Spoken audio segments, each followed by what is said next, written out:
Alors je suis à Valabrègue, derrière nous, la mairie, une mairie réinvestie par Monsieur Gilles et son équipe.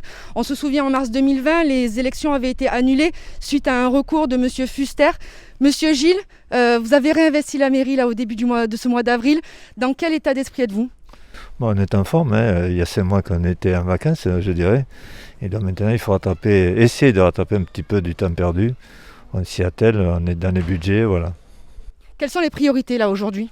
Les priorités, c'est comme je le disais, c'est les budgets, parce qu'on a les 3 budgets, le budget principal, le budget de et de l'assainissement et le budget du CCAS. Donc on s'est attelé à les préparer. On va pouvoir passer vendredi les 2 premiers budgets, au assainissement et le budget principal. Et lundi, on terminera par le CCAS. C'est un budget qui est voté dans un contexte particulier, la crise sanitaire. Est-ce que ça a un impact?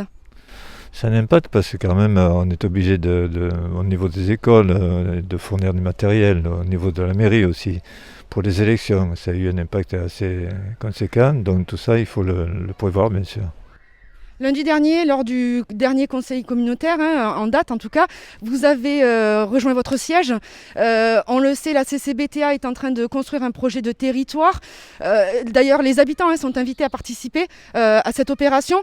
Selon vous, quel serait le projet de territoire important pour Valabrègue ? Le problème c'est que nous on n'a pas eu le temps d'y réfléchir puisqu'on est en piste là depuis le 6 avril et bon on a eu les budgets à travailler. Ce soir on a une réunion d'équipe et on va commencer à en parler parce que pour le moment pour nous c'est une découverte et donc on va essayer de résoudre le problème dans la semaine. Est-ce que vous avez peut-être quelques pistes ou vous, votre souhait ?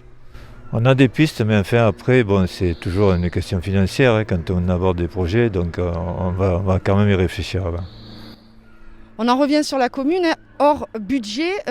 Quelles sont les priorités que vous avez envie de mettre en place sur plusieurs thèmes, peut-être la culture, peut-être la sécurité? On a plusieurs thèmes. Déjà, on a des caméras qu'il faut rénover. On doit les déplacer certaines parce qu'elles n'étaient pas assez efficaces. Après, il y a les travaux qui étaient engagés et qu'on n'avait pas commencé puisqu'il y a des travaux en ce moment au chemin des Zoulous sur l'assainissement. On a des travaux aussi sur un poste de relevage qu'il faut absolument faire parce que ça pose des désordres dans le village au niveau de l'assainissement. Donc tout ce qui n'avait pas été fait, pendant 6 mois on n'a pas pu travailler, donc il va falloir commencer à le refaire. Voilà. Là, en ayant perdu une année, ça va être possible de mener tous ces projets à leur terme? Oui, ça sera possible. Ça a quand même 5 ans devant nous. Mais il va falloir y aller tranquillement. Il ne faut pas accélérer, disons. Il faut préparer le dossier, la maîtrise d'œuvre et tout. Merci beaucoup, monsieur le maire. Merci à vous. Bonne journée.